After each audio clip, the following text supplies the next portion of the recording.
1,00,000 మంది శివభక్తులతో కలిసి మహారుద్రాక్ష పూజలో పాల్గొనండి. వెంటనే కాల్ చేసి మీ పేరును నమోదు చేసుకోండి.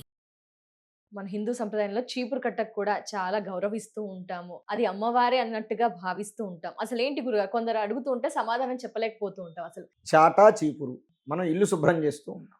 మన మనస్సు శుభ్రం చేసుకోవడానికి ఆధ్యాత్మిక భక్తిని ఎలాగైతే వాడతామో, భక్తిని ఎంత పవిత్రంగా అయితే మనం భావిస్తామో, అలాగే ఇంటిని శుభ్రం చేసేటటువంటి చీపురుని చాటని కూడా అంతే పవిత్రంగా మనం భావించాలి. ఎందుకయ్యా అంటే మన మనస్సులో ఉన్నటువంటి అజ్ఞానం అనేటటువంటి నిర్మాల్యం పోవాలంటే భక్తి ఎంతగా సహకరిస్తుందో, ఇల్లు శుభ్రంగా ఉండాలి అంటే చీపురు చాట అంతగా సహకరిస్తాయి. కాబట్టి ఏదైనా సరే అది దైవిక వస్తువే, అది అది అది పవిత్రమైనదే. ఇప్పుడు పూర్వం ఏం చేసేవారయ్యా అంటే చాటలు కానీ చీపుర్లు కానీ తొక్కితే తిట్టేవారు, లక్ష్మీదేవిరా అనేవారు.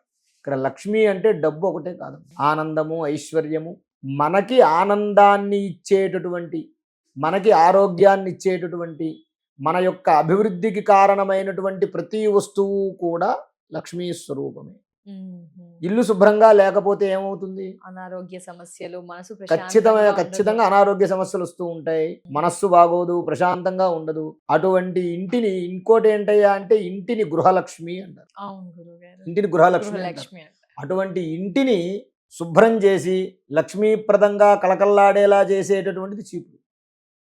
కాబట్టి దానికి మనం విలువ ఇవ్వాలి. అది ఎంత మనం అతి తక్కువ వస్తువైనా సరే దాన్ని మనం చులకనగా చూడకూడదు. అది లేకపోతే పని ఎక్కడవుతుంది? శుచి శుభ్రము రెండూ ఉండవు అది లేకపోతే. కాబట్టి అలా మన మనస్సును శుభ్రం చేయడానికి భక్తి ఎంత ప్రధానమో, ఇల్లు శుభ్రం చేయడానికి చీపురు ఎంత ప్రధానం. కాబట్టి అటువంటి చీపురు కూడా దైవికమైనటువంటి పవిత్రమైనటువంటి వస్తువే. అటువంటి పవిత్రమైనటువంటి వస్తువు, ఎందుకంటే ఇల్లు తుడుస్తోందిగా, ఇల్లు లక్ష్మీ స్వరూపంగా భావించినప్పుడు ఇంటిని శుభ్రం చేసేది కూడా లక్ష్మీ స్వరూపమే అవుతుంది. కాబట్టి ఆ చీపురుకు కూడా ఆ విధమైనటువంటి గౌరవం ఇస్తేనే. అంటే ఇప్పుడు చీపురు చాలా మంది ఏం చేస్తారంటే తుడిచేసి ఎలా పడితే అలా పడేస్తారు. అలా పడేయకూడదు, దానిని ఒక మూల నిలబెట్టాలి. నిల్చోబెట్టడంలో కూడా కొసలు కిందకు ఉండేలా నిలబెట్టాలి. ఎప్పుడు అంటే కొసలు చాలా మంది ఏం పైన పట్టుకుని పిడి కిందకి ఇలా నిల్చోబెడతారు, కానీ అలా నిల్చోబెట్టకూడదు. అలా నిల్చోబెడితే దారిద్ర్యం సంభవిస్తుంది. ఊడ్చేటటువంటి పీచు కిందకే ఉండాలి. అదే మనం చాట ఉంటుంది, చాట పై వస్తువు పైనే ఉండాలి, దాన్ని యథాప్రకారంగా పెట్టుకోవాలి. అంతే తప్ప దానికి వేరే నియమాలంటూ ఏమీ ఉండవు. గురుగారు, ఇలాంటి చీపురు కట్టకి మనం ప్రత్యేక సందర్భాల్లో, అంటే దీపావళి రోజు, ధన్తెరాస్ రోజు తెచ్చుకోండి, అమ్మవారు కర్ణిస్తారు, అమ్మవారు వచ్చేస్తుంది అని, ఇంకా కొన్ని పండుగలలో కూడా తెచ్చేసుకోండి అని. ఏంటి గురుగారు ఈ పండుగలకి చీపురుకి? అంటే ఇది ఆచారమే. శాస్త్రంలో వాస్తవంగా చెప్పాలి అంటే ఈ మధ్య కాలంలో ఇవన్నీ మొదలయ్యాయి. కానీ ఈ సోషల్ మీడియా వచ్చిన తర్వాత ప్రతి చిన్న విషయం గురించి ఆరాధించడం, ఆలోచించడం ఇవన్నీ వచ్చాయి. కానీ పూర్వకాలంలో అసలు ఈ శాస్త్రంలోనూ వేదాల్లోనూ చీపురు గురించి చాట గురించి ఎక్కడ ఉండవు. ఇవన్నీ కూడా ఏంటయ్యా అంటే కొన్ని మన ఆచార ప్రకారంగా మనం చేసుకునేటటువంటివి కొన్ని ఉంటాయి. అంటే పెద్దలు కొన్ని ఆచారాలు పెట్టారు, పెట్టినప్పుడు ఆ ఆచారాన్ని ఖచ్చితంగా పాటించాల్సిందే. నేను చెయ్యను, నేను చెందను అంటే కుదరదు. అందులో ఒక వంశంలో ఆచారం ఉందనుకోండి, ఒకవేళ ఎవరైనా, ఇప్పుడు చాలా మంది ఏం చేస్తారయ్యా అంటే అసలు లెక్క ప్రకారంగా దీని ఏంటంటారు, అక్షయ తృతీయ రోజు బంగారం కొంటారు, కానీ బంగారం కొనకూడదు. కొనమని ఎక్కడా చెప్పలేదే. చాలా మంది ఒకటే అక్షయ తృతీయ రోజు బంగారం కొనమని ఏ శాస్త్రంలో అందరూ ఏమనుకుంటారు, మనం బంగారం కొనుక్కుంటే అది అక్షయం అవుతుంది అంటారు. అక్షయం అవుతుంది, అందుకే అక్షయ తృతీయ రోజు కొనుక్కుంటే అక్షయం అవుతుందని అందుకే బంగారం కొనుక్కోండి అంటారు. కానీ అక్షయ తృతీయ అనేటటువంటిది దేనికి ఉపయోగించాలి? ఆ రోజు మనం ఏం చేయాలంటే దానం చేయాలి. దానం శక్తి కలిగినటువంటి, మనకి ఎంత మందికి శక్తి కలిగితే అంతమందికి బంగారము, గోవులు, నువ్వు ఏది చెయ్యగలిగితే దానం, అది డబ్బు. అదేంటంటే వేసవి కాలంలో వస్తుంది అక్షయ తృతీయ. ఆ వచ్చిన మంచినీళ్ళు, కుండ, చెప్పులు, కర్ర, గొడుగు ఇలాంటివి దానం చేస్తే అక్షయ ఫల ప్రాప్తి కలుగుతుంది. అంటే అఖండమైనటువంటి పుణ్యం కలుగుతుంది.